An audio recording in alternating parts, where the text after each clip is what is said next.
Tunod po ako si John Marie, operator ng 30cm dito sa Bangbang branch. Nagamit po ito ng 6 na araw na may 64 meters. Ito po yung printer head. Galing palit po ito nung last month lang po, April 2024 po.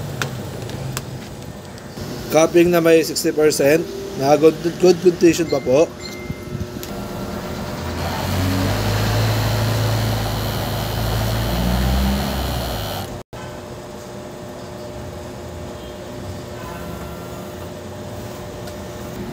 Punasan ng cupping at wiper. Nozzle check. Ang ink system namin ay tama lang. Huling palit ng damper is November 2023. Last disposal ng waste tank is ng Sabado. Ito naman ang ABR. Ground wire. Dito naman po nakalagay ang unused stock namin. CMYK cleaning solution. White ink and powder. Ito po yung ibang film ko, pinagkasya. At ito naman po ang ibang powder, pinagkasya. Ito naman po ang mga na-consume ko nung nakaraang linggo. So far, wala po ako nagamit na white at CMYK.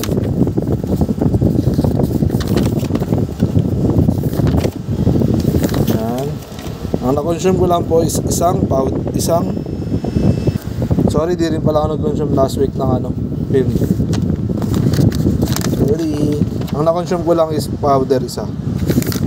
Ito po ang aking daily output